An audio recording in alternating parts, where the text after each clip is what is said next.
Donald Trump is a man who is kinder when it comes to actions. And Obama was a man who was kinder when it came to words.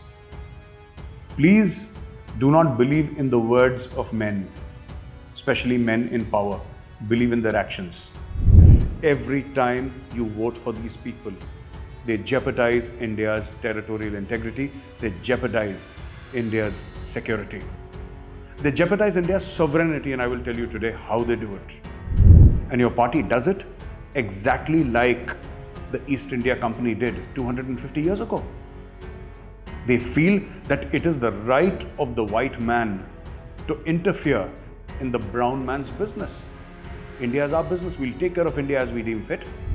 When the Chinese attacked our forces in Galwan, it was President Trump who sent those warships to the South China Sea. It was he who sent the carrier group. It was he who sent the B-52 bombers. Now, I may not agree with all of Trump's politics, but as an Indian, I will see who was standing with me when my country's integrity and my country's sovereignty was in peril. That is what I will see. I don't care for your politics. Okay? Today, Debbie Abrahams admits that she received 30,000 British pounds from the Pakistani government, in effect, the Pakistan army. Among the top 10 Islamist terrorists in the FBI's watch list today, a vast majority of them have found to be having close links with the Pakistan army, its intelligence agencies and the Pakistan government. And yet you allow this on your soil. 100 times, heaven forbid, if there is a terror act again on American soil, you will find the leads leading back to America. Not Pakistan alone, to America from Pakistan. Because you have supported these acts of people, of nations, of countries, of armies who support known terrorist organizations. India abrogated 370 and 35A. Know this, and know this finally, that it was a temporary article. And this temporary article was mentioned as such in the Constitution of India and in the Constitution of Jammu and Kashmir. It has been removed constitutionally by the Indian Parliament. Please be honest and hold yourself guilty also, because you have provided the proverbial covering fire to all these terrorist countries. Today, you make a comment and Pakistan flashes it across the world. Hi, this is Major Gaurav Arya. Don't forget to like, press the bell icon and subscribe to Defensive Offense English. Jai Hind. Ladies and gentlemen, we are here to celebrate the first anniversary of the abrogation of Article 370 and 35A. It happened today in 2019, last year.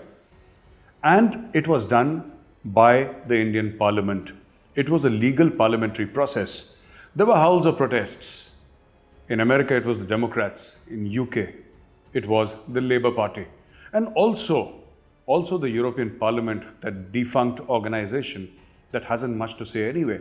And there were people who were saying, how can India do this? This is a violation of rights. This is a violation of human rights. They tweeted, they wrote papers, they had press conferences.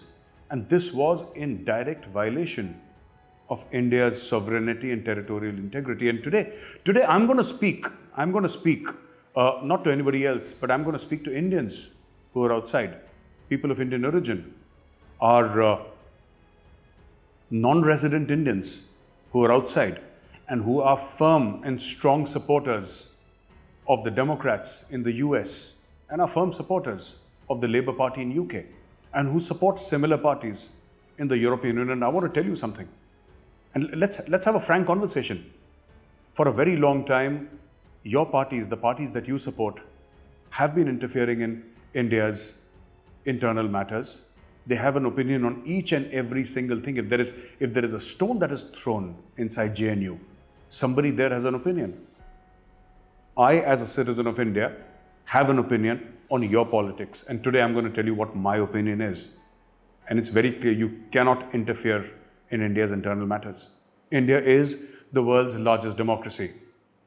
Not a perfect democracy, Not a perfect democracy by far, but neither is the country where you have chosen to settle down. I respect you for your options.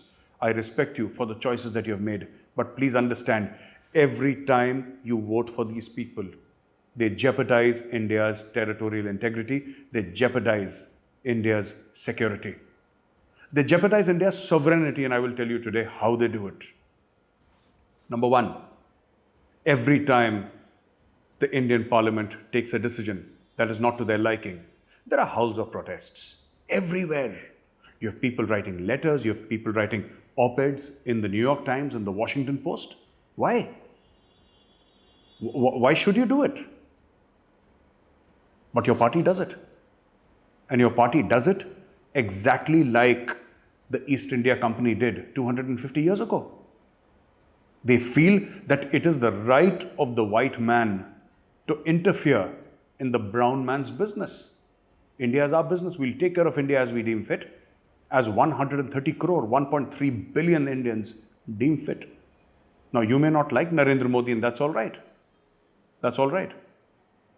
But he is the chosen and elected Prime Minister of this country, and you have to respect him. Today, when the Chinese attacked our forces in Galwan, it was President Trump who sent those warships to the South China Sea. It was he who sent the carrier group. It was he who sent the B-52 bombers. Now, I may not agree with all of Trump's politics, but as an Indian, I will see who was standing with me when my country's integrity and my country's sovereignty was in peril. That is what I will see. I don't care for your politics. I don't care for who has offended you. I don't care for who makes you feel bad about being an American or European or from UK for that matter. Since UK now has chosen not to be part of the European Union, I don't care. I care about who supports my country. My country is India. And I will always support those people who have supported my country. Look at the tweets of these people. Ro Khanna, Pramila Jayapal, Ilan Omar. What business do they have? What business do they have talking about India in this manner? What business do they have, gathering world opinion and speaking against India? And all the while you are mute spectators. When Debbie Abrahams was sent back from India because her visa was not in order, it was people like you and some of your ilk in India who actually said that this is wrong and how can you send a person back like this? You protested. Okay? Today, Debbie Abrahams admits that she received 30,000 British pounds from the Pakistani government, in effect, the Pakistan Army. And it's only British law which mandates that you declare anything above, I think it's 1,500 pounds or something like that. You declare if you've received from a foreign power. It was law. So Debbie Abrahams declared that amount of money. If there was no law, she would not have declared it. And just imagine, for a moment think, had such a law been in place in the United States of America, in the US of A, then we would have known how much money Ro Khanna received. We would have understood and known for a fact, as a matter of public record, how much money Pramila Jayapal received, or for that matter, Ilan Omar received. These contributions from foreign powers who are detrimental to the safety and security of the United States of America, these accounts should be made public to the people. After all, when you talk about 9/11, wasn't the Al-Qaeda chief found in Abbottabad in Pakistan? Wasn't he trained there in a madrasa? Wasn't he trained by Pakistani ISI in Afghanistan? Once the Americans know these things, why don't they check all these things? What are you waiting for? Heaven forbid, 100 times heaven forbid, if there is a terror act again on American soil, you will find the leads leading back to America. Not Pakistan alone, to America from Pakistan. Because you have supported these acts of people, of nations, of countries, of armies who support known terrorist organizations. Among the top 10 Islamist terrorists in the FBI's watch list today, a vast majority of them have found to be having close links with the Pakistan Army, its intelligence agencies, and the Pakistan government. And yet you allow this on your soil. You need to have a no compromise attitude towards terrorism. And let me tell you, this is not to give a justification to any American or European about why India abrogated 370 and 35A. Know this, and know this finally, that it was a temporary article. And this temporary article was mentioned as such in the Constitution of India and in the Constitution of Jammu and Kashmir. It has been removed constitutionally by the Indian Parliament. The total number of people in India who voted Narendra Modi to power are more than the combined population of the United States of America and the entire continent of Europe. Let that sink in slowly. What we are doing is our business. I also want to tell all the Indians, who are supporting the Democrats and who are supporting the Labour Party in the UK and such parties in Europe, if tomorrow there is a challenge, heaven forbid, to India's territorial integrity, that India that you claim to love so much, please be honest and hold yourself guilty also, because you have provided the proverbial covering fire to all these terrorist countries. Today, you make a comment and Pakistan flashes it across the world. All your left liberal people who are right now burning America to cinders, who are burning American cities, these are the kind of people who have gone out. I'm not saying that these very organizations were there objecting to the abrogation of Article 370. I'm not saying that. I'm talking about a certain mindset. These are the kind of people who are there out on the roads saying what India has done is wrong. We do not comment on what the US Congress does. Please don't comment on what the Indian Parliament does. You don't agree with Trump? Well, many a times, neither do I. But I can tell you this. When there was a problem, who stood with India? That India that you claim to love so much. Who sent his warships? Who sent his planes? Secretary Pompeo. He made those comments. I could have never ever imagined anybody in the Obama administration standing so unequivocally for India. Pompeo spoke like he was an Indian.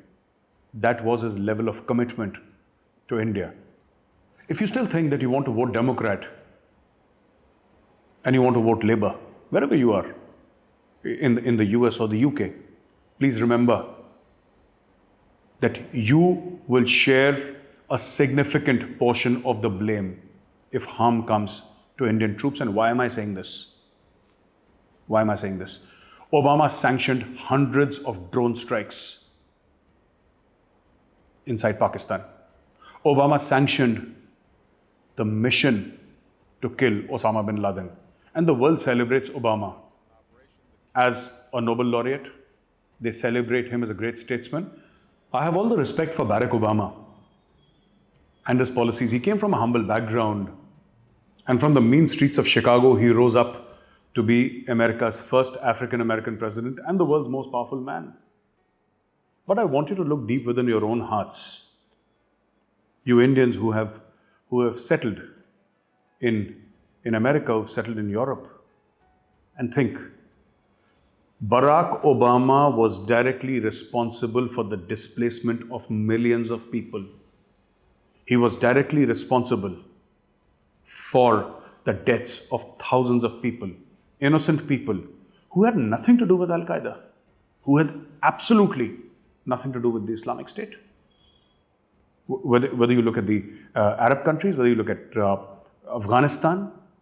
Now, Barack Obama, who sanctioned hundreds of drone strikes, mind you, not just in Afghanistan, but also inside Pakistan. Remember those images of Hellfire missiles slamming into wedding parties? He is somebody you think is extremely liberal, extremely soft, and they gave him the Nobel Peace Prize. Obama is the pinnacle of peace. And Donald Trump, who's actually successfully removed American troops from so many places, including Afghanistan and Iraq, and who's calling for a total withdrawal of troops. His reasons could be different from yours, and you may not agree with him. But he's actually managed to remove a lot of troops. And he's calling for a complete removal of American troops from foreign soil to bring back, as he says, our men and women in uniform from harm's way back into America. And Trump is evil. Today, I want to ask you a question. You know, Donald Trump is a person I have disagreed with publicly. I don't like the way he communicates. I really don't. I wish he was gentler. I wish he was kinder. But today I realize Donald Trump is a man who is kinder when it comes to actions. And Obama was a man who was kinder when it came to words. Please do not believe in the words of men, especially men in power. Believe in their actions. And I'm saying this for the third time today. It was Donald Trump who sent the carrier groups to the South China Sea. And this is something that we will never forget. The past administrations of the United States, especially the Democrats, have treated India as a country with a big checkbook. You know, buy our stuff, buy our planes, buy our weapon systems. And India, at one point in time, was the world's largest importer of weapons. But I want to tell you this. Trump is doing exactly the same thing. It's not that Trump is not selling us weapons. He is. But the fact of the matter is, Trump is willing to put his military on ground in support of India. I want to ask you, how many US presidents have done that? Was George Floyd the first African American to be killed by a white American cop? No. There have been thousands of African American deaths. African Americans in America killed by white cops. In India, there are lynchings, and there is no doubt there have been lynchings in India, but not just of Muslims. There have been lynching of Hindus also. People who support the Democrats in America and the Labour Party in the UK, they project this as something that is extremely unusual. I want to ask you, what is all this about Black Lives Matter? Is America such a perfect democracy? And if it is, why do you have Black Lives Matter? When President Obama was in India and he was lecturing India on intolerance, during that time there were black deaths, African American deaths, killings happening in the United States of America. Don't preach what you yourself cannot follow. Is democracy perfect? Absolutely not. Is Indian democracy perfect? Far from it. But I can say the same about American democracy. I can say the same about British democracy. It's work in progress. Trump also came to India. And at that time, the people with similar ideology who are now burning America, cities after cities, towns after towns in America are being burnt. There is arson there. The same mindset was burning Delhi. Trump did not speak a word about it because he respected India. He respected India's territorial integrity and India's sovereignty. That is how heads of states are expected to behave. Next time, when your parties, be they Democrats or the Labour Party of UK, when you point fingers at India, please look deep within. Point a finger at India when you yourself have a clean slate, when you yourself have absolutely nothing to be ashamed about. And let me tell you, you have much to be ashamed about. You've always commented upon the foreign affairs of India. Today, through this channel, through this very small, perhaps seemingly insignificant initiative, we start commenting in your affairs. We will find out where you're wrong. We will expose you, and we will expose you for your duplicity. We will expose you for your fraud. We will expose you for the fact that when it comes to your own country, you point fingers at your own country. You're not loyal either to India or to the United States of America. I think this is something that you need to deal with yourself. You need to talk to yourself and say, who are you actually loyal to? Not India, the country that you're emotionally attached to, or the United States of America. I say again, I disagree with a lot of comments that Trump has made. I disagree with many of his policies. I have tweeted against Donald Trump, but I will never forget the fact that when push came to shove, it was Donald Trump who was standing with India and its people. I get a lot of calls from America, from Europe, and people say that, while we may want to support President Trump or even Boris Johnson in the UK, we are bullied a lot by the liberals. First of all, I like to tell you that liberals are anything but liberal. If you do not agree with them, they will bully you. And like all bullies, they are cowards. True liberals should be able to hear the other person's perspective. But suddenly what happens is you're invited to parties and people start badgering you. People start bullying you in workplaces, in shopping malls. They will try and make you feel ashamed if you support Trump or Boris Johnson. Now, I'm an Indian. I vote in India. I don't vote for either Trump or Johnson. But let me tell you one thing. I am not apologetic about whom I support, and neither should you. Stop being apologetic. Remember, every bully is a coward. Once you stand up to them, they will back off. And that is what you need to do. And finally, a word of request, a word of advice to you. If you love India, if you truly, truly love India, support whoever you want. But one of the things that you should check about that person's election promise and his actions is, what has that person actually done to support that India that you love so much?